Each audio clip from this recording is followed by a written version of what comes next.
Hello everybody, आप देख रहे हैं नॉलेज वाइब्स और ये है प्रैक्टिस सेट नंबर 34 जो विकास के अर्थशास्त्र या डेवलपमेंट इकोनॉमिक्स से संबंधित है। पहला क्वेश्चन है कि विकास मानवीय प्रयत्नों का परिणाम है। ये कथन किसने कहा है? तो देखिए, ये कहा है आपका प्रोफेसर लुईस ने। पहले क्वेश्चन के लिए ऑप्शन सी राइट है। दूसरा है, आर्थिक विकास एक स्वाभाविक प्रक्रिया है, प्रेरित प्रक्रिया है, उपयुक्त दोनों सत्य हैं या उपयुक्त दोनों असत्य हैं। तो देखिए, आर्थिक विकास एक प्रेरित प्रक्रिया होती है। अगर सिर्फ विकास पूछा जाए तो वो स्वाभाविक प्रक्रिया होती है, लेकिन आर्थिक विकास प्रेरित प्रक्रिया है जिसमें नियोजन या निवेश शामिल होता है और विकास को प्रेरित करने के लिए ये कदम उठाए जाते हैं। Option B is correct. इसके बाद अगला है कि अर्थव्यवस्था के किसी क्षेत्र विशेष की प्रगति को आर्थिक विकास नहीं कहा जाता, क्योंकि इस क्षेत्र की प्रगति को अन्य क्षेत्रों की प्रगति से जोड़ा जा सकता है, नहीं जोड़ा जा सकता है। उपयुक्त दोनों सत्य हैं या उपयुक्त दोनों ही जो हैं असत्य हैं। तो देखिए, अर्थव्यवस्था के बहुत सारे क्षेत्र होते हैं। मेनली अर्थव्यवस्था को 3 क्षेत्रों में विभक्त किया जाता है: प्राथमिक क्षेत्र, द्वितीयक क्षेत्र और तृतीयक क्षेत्र। प्राथमिक क्षेत्र में कृषि और उससे संबंधित सभी, जैसे आपका मत्स्य पालन, मधुमक्खी पालन, पशुपालन सब आ जाता है। द्वितीयक क्षेत्र में उद्योग और विनिर्माण आता है और तृतीयक क्षेत्र में सभी सेवाएं सम्मिलित होती हैं। तो जब कोई एक क्षेत्र अगर विकास कर रहा है तो उसको आर्थिक विकास इसलिए नहीं कहा जाएगा क्योंकि उसको दूसरे क्षेत्र के विकास के साथ जोड़ा नहीं जा सकता। Option B is correct. Next है कि संरचनात्मक परिवर्तनों के लिए प्रेरित विकास प्रक्रिया को क्या कहा जाता है? आर्थिक विकास, आर्थिक वृद्धि, उपयुक्त दोनों या उपयुक्त में से कोई नहीं। देखिए, जो संरचनात्मक परिवर्तन होते हैं, यानी जो आपका इंफ्रास्ट्रक्चर है उसमें जो चेंजेस आते हैं उनको वो प्रेरित विकास की प्रक्रिया होती है और जो आर्थिक विकास से संबंधित है। आर्थिक विकास और आर्थिक समृद्धि या वृद्धि में कई सारे मूलभूत अंतर होते हैं। जो सबसे पहला अंतर आप इसमें कहेंगे वो ये कहेंगे कि जो आर्थिक समृद्धि या आर्थिक वृद्धि है वो आय से संबंधित है, यानी आय में बढ़ोतरी से, और जबकि जो आर्थिक विकास है वो पूंजी से संबंधित है, यानी पूंजी में वृद्धि हो। और पूंजी में वृद्धि संरचनात्मक विकास के साथ होती है और आर्थिक विकास प्रेरित भी होता है। इसलिए ऑप्शन ए जो है वो राइट आंसर है।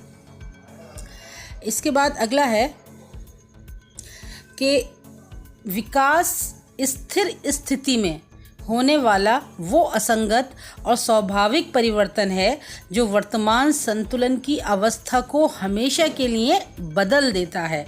ये किसने कहा है? तो देखिए, शुम्पेटर ने जो अपना आर्थिक विकास का सिद्धांत का दिया है उसमें उन्होंने ये बात कही है। और जो शुम्पेटर का आर्थिक विकास का सिद्धांत है वो नवाचार या नव परिवर्तन से संबंधित है। Option C is correct. अगला है कि हैरोल्ड डोमर मॉडल निम्न में से किसको आर्थिक विकास के लिए प्रमुख कार्य सौंपता है? तो जो हैरोल्ड और डोमर मॉडल है वो निवेश वृद्धि को आर्थिक विकास का मेन पॉइंट बताता है। जो हैरोल्ड डोमर मॉडल है उसने आर्थिक विकास के 4 तत्व बताए हैं: जनसंख्या वृद्धि की दर, औद्योगिक प्रगति की दर, पूंजी निर्माण की दर और आय एवं बचत के स्तर। और निवेश को वो पूंजी निर्माण और आय और बचत सबके लिए इम्पोर्टेंट मानता है ये मॉडल। हैरोल्ड और डोमर 2 अलग अलग व्यक्तियों के नाम हैं। हैरोल्ड ने अपना विकास का मॉडल प्रस्तुत किया और डोमर ने अपना, लेकिन क्योंकि ये दोनों एक समान निष्कर्ष पर पहुंचे इसलिए इनके मॉडल को संयुक्त रूप से हैरोल्ड डोमर मॉडल कहा जाता है, जो उन्नत या पूंजीवादी अर्थव्यवस्थाओं पर लागू होता है। Option C is correct. इसके बाद जो अगला है वो है कि जो आज साधनों में निर्धन माना जाता है कुछ समय बाद वो समृद्ध माना जा सकता है। ये किसने कहा है? ये कहा है प्रोफेसर लुईस ने कि जो साधन आज निर्धन है कुछ समय अंतराल के बाद हो सकता है वो समृद्ध साधन बन जाए। इसमें क्या क्या आ जाएगा? तकनीकी परिवर्तन आ जाएंगे, श्रम की कुशलता आ जाएगी, पूंजी निर्माण आ जाएगा। ये सारी चीज़ें इसमें हो सकती हैं कि किसी देश में मान लीजिए आज पूंजी की न्यूनता है लेकिन कल को वो अपने प्रयत्नों से उसको समृद्ध बना दे। ये आज अकुशल श्रमिक हैं, कल को वो अपने प्रयत्नों से उन श्रमिकों को कुशलता में बदल दे। तो यहाँ पर जो ऑप्शन बी है वो आपका करेक्ट होगा। इसके बाद अगला है कि निम्न में से उपयुक्त कथन को अंकित कीजिए। पहला है कि विकसित देशों में आय के वितरण की असमानता अर्धविकसित देशों से अधिक होती है। ये बात बिल्कुल गलत है। जो विकसित देश हैं वहाँ पे आय के वितरण की असमानता तो होती है लेकिन बहुत ही निचले स्तर पर बहुत कम पाई जाती है। दूसरा है कि अर्धविकसित देशों में आय के वितरण की असमानता विकसित देशों से अधिक होती है। तो देखिए ये बात आपकी सही है। जो अर्धविकसित देश हैं जिन्हें आप विकासशील देश भी कहते हैं, नया टर्म विकासशील देश है उसके लिए, तो वहाँ पर एक मेन समस्या होती है आय के वितरण की असमानता। यानी यहाँ पर अमीर और गरीब के बीच की खाई बहुत होती है। इस तरह के जो देश हैं तो उनमें दो वर्ग होते हैं, अमीर और गरीब। अमीर वर्ग जो जनसंख्या में बहुत कम होता है लेकिन राष्ट्रीय आय का बहुत बड़ा हिस्सा ले जाता है, और जो गरीब वर्ग है जो जनसंख्या का अगर आप प्रतिशत देखें तो बहुत बड़ा प्रतिशत होता है लेकिन राष्ट्रीय आय का बहुत छोटा हिस्सा ही उसे मिल पाता है। यहाँ पर ऑप्शन बी ही आपका राइट आंसर है। इसके बाद अगला है क्वेश्चन नंबर 9। रोज़स्टीन रोडान के अनुसार बचत एवं निवेश में वृद्धि के लिए क्या आवश्यक है? तो देखिए मांग में वृद्धि होना रोज़स्टीन रोडान के अनुसार बचत और निवेश में वृद्धि के लिए आवश्यक है। यहाँ पर ऑप्शन नंबर डी है। रोडान ने कहा है कि यदि मांग में वृद्धि कर दी जाए तो बचत और निवेश दोनों बढ़ जाएंगे। कैसे बढ़ेंगे? जब मांग में वृद्धि होगी तो उत्पादन अधिक होगा और उत्पादन को अधिक करने के लिए अधिक निवेश करना पड़ेगा, और जब निवेश अधिक होगा तो फिर उत्पादन अधिक होगा तो रोज़गार बढ़ेगा, और रोज़गार बढ़ेगा तो लोगों की आय बढ़ेगी और उनमें बचत करने की प्रवृत्ति स्वतः ही उत्पन्न हो जाएगी। Option D is correct. Question 10 है कि हैरोड के विकास मॉडल में वो दर जो जनसंख्या वृद्धि तथा तकनीकी परिवर्तन स्वीकार करती है एक लंबी समय अवधि में क्या कहलाती है? तो देखिए वो है विकास की स्वाभाविक दर। जो हैरोड डोमर मॉडल है उसमें जो स्वाभाविक दर है, जो वांछित दर है और जो आपकी प्राकृतिक दर है, तीन उसने विकास की आवश्यक दरें बताई हैं। और जब जहाँ ये तीनों दर बराबर हो जाए वहीं उसने जो छुरीदार संतुलन है उसकी बात की है। तो यहाँ पर आपका ऑप्शन ए जो है वो राइट आंसर होगा कि हैरोड मॉडल के जो विकास है उसमें जनसंख्या वृद्धि की तकनीकी परिवर्तन जो स्वीकार करती है वो विकास की स्वाभाविक दर है। इसके बाद अगला है कि आर्थिक वृद्धि से तात्पर्य क्षमता में होने वाली वो दीर्घावधि वृद्धि है जो जनसंख्या को उत्तरोत्तर विविध मांग की पूर्ति करने के लिए ये बढ़ती क्षमता उन्नतिशील प्रौद्योगिकी तथा संस्थागत एवं वैचारिक समायोजन पर आधारित है। किसने कहा है ये बात? तो देखिए जो क्वेश्चन नंबर 11 है इसके लिए आपका professor Simon Kuznets right answer होगा। ऑप्शन यहाँ पर डी आपका सही होगा। इसके बाद अगला है कि निम्न में से उपयुक्त कथन अंकित कीजिए कि प्रत्येक अर्धविकसित देश अदृश्य बेरोजगारी से ग्रस्त रहता है। अधिक जनसंख्या वाले कृषि प्रधान देश में अदृश्य बेरोजगारी व्याप्त रहती है। अफ्रीका एवं दक्षिण अमेरिका के देशों में अदृश्य बेरोजगारी होती है। प्रत्येक कृषि प्रधान देश चाहे वे विकसित हो या विकासशील उसमें अदृश्य बेरोजगारी पाई जाती है। तो देखिए जो सबसे सही कथन है वो ऑप्शन बी है। जो अधिक जनसंख्या वाले कृषि प्रधान देश हैं वहाँ पर अदृश्य बेरोजगारी व्याप्त है। रीज़न जो अदृश्य बेरोजगारी होती है वो सबसे ज़्यादा कृषि में ही पाई जाती है। इसके बाद अगला है कि आर्थिक विकास के अंतर्गत रचनात्मक परिवर्तन का अर्थ है परंपरागत समाज का आधुनिक औद्योगिक अर्थव्यवस्था में बदल जाना। परंपरागत समाज का आधुनिक औद्योगिक अर्थव्यवस्था में बदल जाना, परंपरागत विकास पद्धति पर चलते रहना, उपयुक्त में से कोई नहीं। देखिए इसमें ऑप्शन में गलती है, ये एक ही ऑप्शन बार बार रिपीट हुआ है, तो यहाँ पर यही ऑप्शन आपका राइट है कि जब परंपरागत समाज आधुनिक औद्योगिक अर्थव्यवस्था में बदल जाता है तो वही आर्थिक विकास के रचनात्मक परिवर्तन कहलाते हैं। इसके बाद अगला है कि प्रोफेसर जेकब वाइनर के अनुसार विकास का मापदंड क्या है। तो देखिए जो जैकब वाइनर हैं इन्होंने प्रति व्यक्ति आय के आधार पर विकास आर्थिक विकास को परिभाषित करने का प्रयास किया है। इससे पहले 2 क्वेश्चन आए हैं साइमन कुजनेट्स और बॉल्डविन और मायर से संबंधित। उन्होंने राष्ट्रीय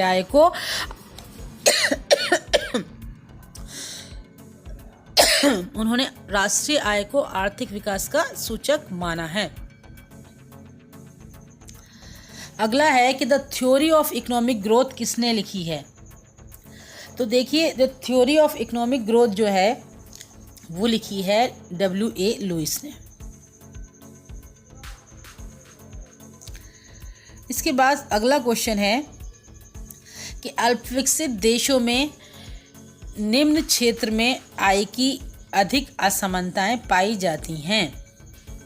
कृषि क्षेत्र में, विनिर्माण क्षेत्र में, सेवा क्षेत्र में या किसी में भी नहीं। तो देखिए आय की असमानताओं की बात की जा रही है जो सेवा क्षेत्र में सर्वाधिक हैं। कृषि क्षेत्र में जो है आपका वो अदृश्य बेरोजगारी पाई जाती है। विनिर्माण क्षेत्र में ज़्यादातर वो श्रमिक आ जाते हैं जो आपका किसी इंडस्ट्री में लगे हुए हों, तो वहाँ भी लगभग समान आपका जो है वितरण है आय का, मतलब सबको एक समान इनकम मिलती है। लेकिन जहाँ सेवा क्षेत्र है वहाँ पर बहुत सारी असमानताएं हैं, जैसे कि अलग अलग डॉक्टरों की अलग अलग फ़ीस, अलग अलग जो प्राइवेट इंस्टीट्यूशंस हैं या जो कोचिंग सेंटर्स हैं उनकी अलग अलग फ़ीस, ये कम या बढ़ती उनको देना, ये सारी की सारी आय की असमानताएं हैं। तो यहाँ पर ऑप्शन सी जो है आपका राइट आंसर है। यहाँ पर सेवा क्षेत्र आएगा कि अल्पविकसित देशों में आय की सर्वाधिक असमानता सेवा क्षेत्र में पाई जाती है। इसके बाद अगला है कि मायर तथा बॉल्डविन के अनुसार आर्थिक कल्याण जो है वो आपका आर्थिक विकास का सूचक है, या फिर आपका जो प्रति व्यक्ति आय है वो आर्थिक विकास का सूचक है, या फिर नव परिवर्तन आर्थिक विकास का सबसे महत्वपूर्ण तत्व है, या राष्ट्रीय आय में वृद्धि आर्थिक विकास का सूचक है। देखिए जो आर्थिक विकास के अभी सूचक हैं वो अलग अलग अर्थशास्त्रियों द्वारा अलग अलग दिए गए हैं। जो मायर एंड बॉल्डविन हैं इन्होंने राष्ट्रीय आय को, इन्होंने जो वास्तविक राष्ट्रीय आय है उसको आर्थिक विकास का सूचक माना है। यहाँ पर ऑप्शन डी ठीक होगा। ठीक है। इसके अलावा जो प्रोफेसर साइमन कुजनेट्स और यंगसन, मीड, कुजनेट और मायर और बाल्डविन, ये चारों ही वो लोग हैं जिन्होंने राष्ट्रीय आय में वृद्धि को विकास का सूचक माना। कुछ लोगों ने प्रति व्यक्ति आय में वृद्धि को मापदंड माना है, जिसमें आपकी बेंजामिन हिंगिस, जैकब वाइनर, रोस्टोव और पॉल वरन, बुकनेन और एलिस के नाम शामिल हैं। दोबारा सुन लीजिए, जिन लोगों ने प्रति व्यक्ति आय को आर्थिक विकास का भी सूचक माना उनमें प्रमुख हैं बेंजामिन हिंगिस, Jacob Viner, Rostow, Paul Baran, Buchanan तथा एलिस। और आर्थिक कल्याण को जिन लोगों ने विकास का सूचक माना है उनमें ओकन एवं रिचर्डसन का नाम आता है। और जहाँ तक ऑप्शन नंबर सी यानी नव परिवर्तन की बात है तो ये शुम्पीटर से संबंधित है। ठीक है, यहाँ पर ऑप्शन डी आपका आंसर होगा। इसके बाद अगला है, ये क्वेश्चन रिपीट हो गया है कि जो साधन आज निर्धन माना जाता है कुछ समय बाद वो समृद्ध माना जा सकता है। तो प्रोफेसर लुईस ने कहा है ऑप्शन नंबर बी जो है यहाँ पर राइट है। इसके बाद अगला है कि जब अर्थव्यवस्था के कुछ चुने हुए क्षेत्रों में निवेश किया जाता है तो उसको क्या कहा जाता है। देखिए जब अर्थव्यवस्था के चुने हुए क्षेत्रों में निवेश होता है तो वो असंतुलित विकास होता है। असंतुलित विकास के समर्थक इस बात पर बल देते हैं कि अर्थव्यवस्था के कुछ चुनिंदा क्षेत्रों में आप निवेश कर दें, यानी अगर आप उद्योग में निवेश कर दें, इंडस्ट्री में निवेश कर दें तो कृषि का स्वतः ही विकास हो जाएगा। क्यों? क्योंकि जो उद्योग, जो विनिर्मित माल है, ये जो मैन्युफैक्चरिंग सेक्टर है, उसके लिए कृषि से ही कच्चा माल उत्पन्न होता है। जब उधर डिमांड पड़ेगी तो कच्चे माल की डिमांड होगी, कृषि स्वतः ही विकसित हो जाएगी, ऐसा इनका मानना है। तो ये जो होता है आपका असंतुलित विकास कहलाता है, जब किसी अर्थव्यवस्था के चुने हुए क्षेत्रों में निवेश किया जाए। ऑप्शन बी सही है।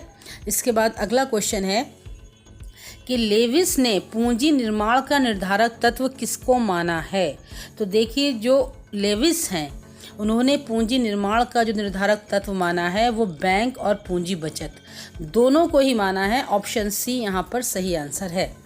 अगला है कि प्रोफेसर कुजनेट्स ने राष्ट्रीय विकास को मापने का सही के लिए कौन सा तरीका बताया है? राष्ट्रीय आय या प्रति व्यक्ति आय, प्रति व्यक्ति बचत या फिर कुल निवेश? तो देखिए, जो क्वेश्चन नंबर 21 है यहाँ पर राष्ट्रीय आय। प्रोफेसर कुजनेट्स उस ग्रुप में शामिल हैं जिन्होंने आर्थिक विकास के अभिसूचक के रूप में राष्ट्रीय आय को महत्व दिया है। ऑप्शन यहाँ पर ए राइट है। यहाँ पर प्रोफेसर कुजनेट्स के साथ मायर और बॉल्डविन और यंगसन और मीड भी शामिल हैं। इसके बाद अगला है कि विकास के संदर्भ में सबसे सही कथन को अंकित कीजिए। तो विकास जब होता है तब कह सकते हैं हम नियोजन होना अनिवार्य होता है, राष्ट्रीय आय का बढ़ना अनिवार्य है, या वास्तविक राष्ट्रीय आय का बढ़ना अनिवार्य है, या कीमतें स्थिर रहना अनिवार्य है। देखिए, विकास के संदर्भ में अगर कहा जाए तो राष्ट्रीय आय जो कि वास्तविक हो उसका बढ़ना अनिवार्य है। Option C is correct. वास्तविक राष्ट्रीय आय का बढ़ना ही विकास के संदर्भ में यहाँ पर उपयुक्त कथन है। अगला है कि किस अर्थशास्त्री ने संतुलित विकास का समर्थक नहीं था? यानी इसमें से वो कौन सा अर्थशास्त्री था जिसने संतुलित विकास का समर्थन नहीं किया? तो यहाँ पर जो है आपका ऑप्शन सी सही है। हर्षमैन ने संतुलित विकास का समर्थन नहीं किया बल्कि असंतुलित विकास का सिद्धांत दिया है। Option C is correct answer. Next है कि आर्थिक वृद्धि यानी इकोनॉमिक ग्रोथ एवं संरचनात्मक परिवर्तनों के बीच घनिष्ठ संबंध की ओर ध्यान आकर्षित करने वाले अर्थशास्त्री का नाम क्या है? तो देखिए, जिन्होंने आर्थिक वृद्धि और जो संरचनात्मक परिवर्तन है इनके बीच घनिष्ठ संबंध को स्थापित किया वो थे प्रोफेसर साइमन कुजनेट्स। देखिए, जो संरचना है किसी भी देश की, या जो आधारभूत संरचना जिसे कहते हैं, उसका विकास से घनिष्ठ संबंध होता है। तो प्रोफेसर साइमन कुजनेट्स ने बताया है कि जब आपको आर्थिक वृद्धि की ओर अग्रसर होना है तो जो आपका आधारभूत संरचना है उनको विकसित करना बहुत ज़रूरी है। यही संरचनात्मक परिवर्तन आपको लाने हैं। तो इसलिए यहाँ पर ऑप्शन डी सही होगी। आधारभूत संरचना में जो चीज़ें शामिल होती हैं वो होती है सड़कें, अस्पताल, स्कूल, आपका जो है यातायात के साधन, वो सभी चीज़ें जिसके साथ आप विकास के पथ पर अग्रसर हो सकें। Option D is correct.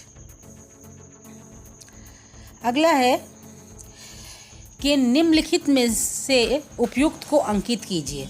और पहला लिख रहा है कि विकास में आर्थिक परिवर्तनों के साथ सामाजिक, राजनीतिक और सांस्कृतिक परिवर्तन भी आते हैं।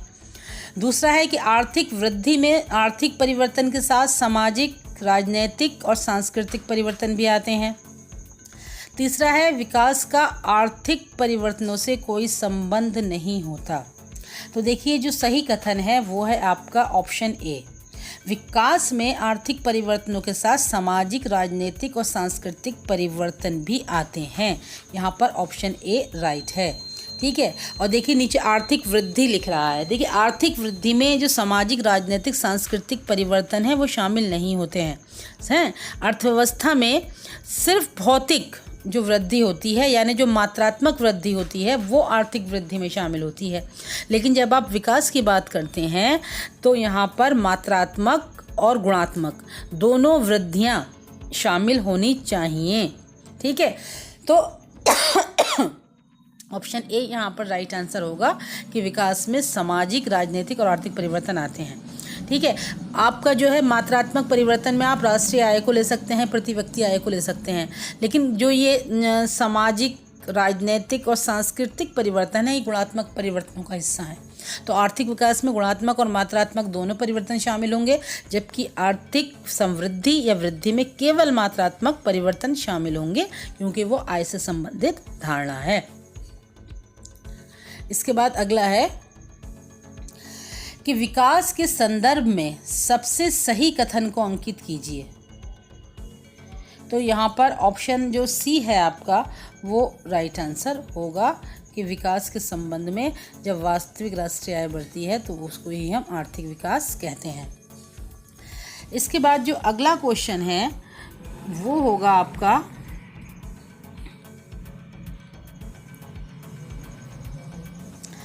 कि आर्थिक विकास एक स्थैतिक विचार है, एक गत्यात्मक विचार है, या फिर आर्थिक संतुलन का विचार है, या फिर परंपरागत विचार है।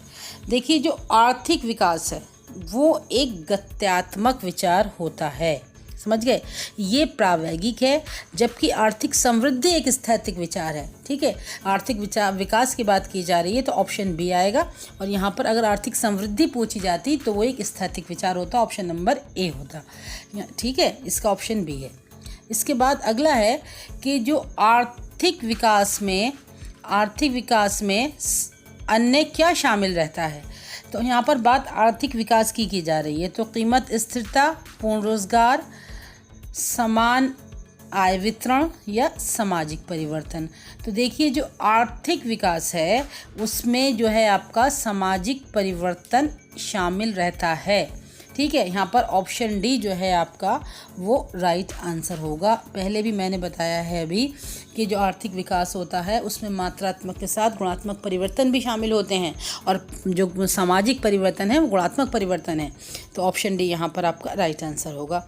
इसके बाद अगला है कि आर्थिक विकास के कुछ गुणात्मक परिवर्तन होते हैं, निम्न में से कौन से ऐसे परिवर्तन हैं जो आर्थिक विकास से जुड़े हुए हैं। तो देखिए, नई नई संस्थाओं का उदय, ये सही है बिल्कुल। और दूसरा है कि प्राथमिक उद्योगों से द्वितीयक एवं तृतीयक उद्योगों की ओर जनसंख्या का प्रवाह, ये भी सही है। जैसे जैसे आर्थिक विकास होने लगता है तो प्राथमिक क्षेत्र होता है कृषि, जो अल्पविकसित अर्थव्यवस्थाएं हैं वो कृषि प्रधान होती हैं, लेकिन जैसे जैसे विकास होता है तो वो द्वितीयक क्षेत्र की तरफ यानी विनिर्माण या इंडस्ट्री की तरफ बढ़ती हैं, और जैसे ही जैसे और ज़्यादा विकास होता है तो ये सर्विस सेक्टर की तरफ यानी तृतीयक क्षेत्र की ओर बढ़ जाती हैं।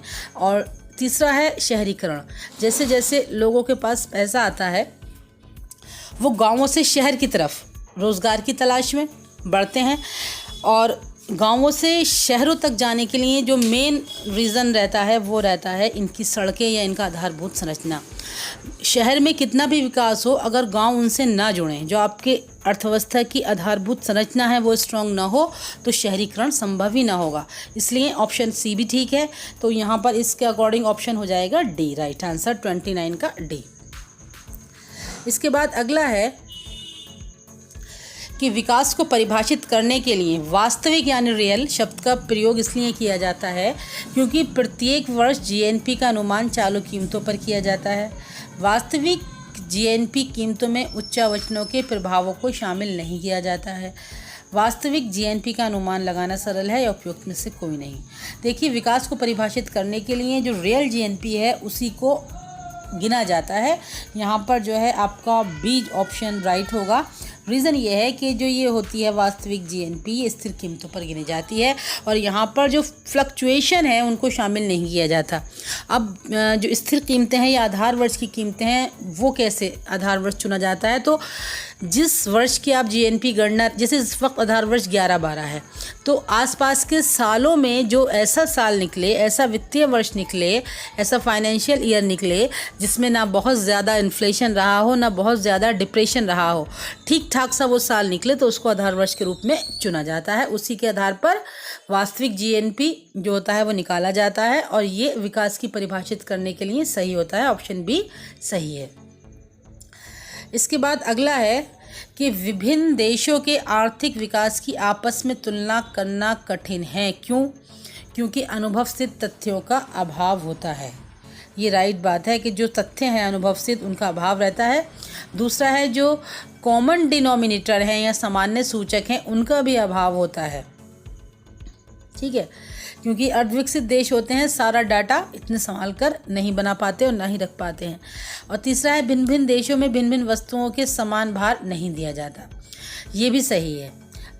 और ऑप्शन डी ही यहाँ पर करेक्ट आंसर हो जाएगा। ऊपर के तीनों ही सही हैं। आर्थिक विकास की आपस में तुलना इसलिए करना कठिन हो जाता है विभिन्न देशों के मध्य। ठीक है, इसके बाद अगला है कि गुन्नार मिर्डल एक स्वीडिश अर्थशास्त्री हैं, ब्रिटिश के हैं, अमेरिका के हैं या फ्रांस के हैं। तो देखिए जो गुन्नार मिर्डल हैं वो स्वीडिश हैं। गुन्नार मिर्डल का जो है एशियन ड्रामा बहुत ही फेमस बुक है, ये भी याद रखें कि अगर राइटर्स और उनके बुक्स एंड ऑथर्स आ जाएं तो एशियन ड्रामा गुन्नार मिर्डल की है। इसके बाद अगला है कि असंतुलित विकास की विचारधारा के प्रतिपादक कौन थे। तो देखिए हर्षमैन ने असंतुलित विकास का सिद्धांत दिया है। ठीक है, इसके बाद अगला है कि विकास प्रक्रिया में निम्न आवश्यक होते हैं। क्या आवश्यक होते हैं? उत्पादन विधि में सुधार हो, परिवर्तन का माहौल हो, आर्थिक उतार चढ़ाव हो या ए और बी दोनों। तो देखिए उत्पादन विधि में सुधार और आर्थिक परिवर्तन का माहौल जो है ये दोनों ही विकास प्रक्रिया के लिए आवश्यक तत्व हैं। और ये जो आर्थिक उतार चढ़ाव है ये ना विकास के लिए आवश्यक है ना विकास की स्थिति को बनाए रखने के लिए। विकास के लिए ज़रूरी है कि देश में आर्थिक स्थिरता का माहौल हो, उतार चढ़ाव ना हो। तो ऑप्शन सी यहाँ पर आपका राइट आंसर होगा। इसके बाद आपका अगला आ जाता है कि विकासशील देशों में दोहरी अर्थव्यवस्था होती है, इसका मतलब क्या है? तो देखिए जो विकासशील देश हैं उसमें दोहरी अर्थव्यवस्था का मतलब होता है बाजार एवं जीवन निर्वाह व्यवस्था। ऑप्शन डी आपका ठीक है। ठीक है, बाजार तो संबंधित है उपभोग की स्थिति से, जहां जीवन निर्वाह से अधिक लोगों की ज़रूरत होती है, जैसे पूंजीवादी देशों में होता है। और कुछ लोग इसमें ऐसे होते हैं कि जो सिर्फ जीवन निर्वाह के लिए ही अपना सारा उनकी ज़िंदगी जो है पूरी उनकी जीवन निर्वाह के लिए गुजर जाती है। तो बाजार और जीवन निर्वाह दोनों जो पैरेलल चलते हैं वो अल्पविकसित देशों में दोहरी अर्थव्यवस्था के रूप में परिभाषित किए जाते हैं। पहला ऑप्शन दे रखा है सार्वजनिक एवं निजी क्षेत्र। तो ये जो आपकी विशेषता है ये मिश्रित अर्थव्यवस्था की विशेषता होती है। और पूंजी और श्रम ये उत्पादन के दोनों साधन हैं। उद्योग एवं कृषि ये अर्थव्यवस्था के दो क्षेत्र हैं। यहाँ पर ऑप्शन डी आपका जो है राइट आंसर होगा। इसके अलावा आप अगर नोट करें तो आप लिख लें या सुन लें कि कुछ सिद्धांत हैं जो अलग अलग विकास से संबंधित जो सिद्धांत हैं जो बार बार पूछे भी जाते हैं वो किसने दिए हैं। देखिए एक होता है विकास का प्रतिष्ठित सिद्धांत। तो विकास का जो प्रतिष्ठित सिद्धांत है वो दिया है आपका बेंजामिन हिंगिस ने। विकास का प्रतिष्ठित सिद्धांत बेंजामिन हिंगिस ने दिया है। और एक है विकास का नव प्रतिष्ठित सिद्धांत जो दिया है जे.ई. मीड ने। विकास का नव प्रतिष्ठित सिद्धांत जे.ई. मीड द्वारा दिया गया है। और शुम्पीटर का जो सिद्धांत है वो नव परिवर्तन से संबंधित है। इसके अलावा 16 का जो है वो दीर्घकालीन वृद्धि मॉडल कहलाता है। हेरोड और डोमर मॉडल के लिए एक अलग से क्लास, ये एक अलग से छोटा सा एक वीडियो डालूंगी जिसमें सिर्फ हेरोड और डोमर मॉडल के इम्पॉर्टेंट वो क्वेश्चंस होंगे जो बार बार पीजीटी में पूछे जाते हैं। और इसके अलावा एक आध सिद्धांत और आप लिख सकते हैं, जैसे है निम्न संतुलन पाश, तो ये नेल्सन के द्वारा दिया गया है। और जो पूंजी संचय का सिद्धांत है वो जॉन रॉबिन्सन ने दिया है। पूंजी संचय का सिद्धांत जॉन रॉबिन्सन। प्रबल प्रयास सिद्धांत रोजस्टिन रोडान ने दिया है। और जो क्रांतिक न्यूनतम प्रयास सिद्धांत है वो लिबस्टीन ने दिया है। इसके अलावा जो लुईस का सिद्धांत है वो कहलाता है असीमित श्रम पूर्ति का सिद्धांत। लुईस का सिद्धांत है असीमित श्रम पूर्ति का सिद्धांत। और जॉन रॉबिन्सन का है पूंजी संचय का सिद्धांत। ये कुछ सिद्धांत पूछे जाते हैं जो आप नोट कर लें या लिख लें। इसके बाद एक वीडियो में, अगले वीडियो में ही मैं शायद हेरोड डोमर मॉडल के इंपॉर्टेंट फैक्ट्स आपको लिखवा दूंगी जो क्वेश्चन उससे बार बार पूछे जाते हैं। तो ये आज का वीडियो था। अगर वीडियो में दी गई जानकारी या वीडियो आपको पसंद आया हो तो वीडियो को लाइक शेयर ज़रूर करें, कमेंट ज़रूर करें और हमारे चैनल को सब्सक्राइब करें।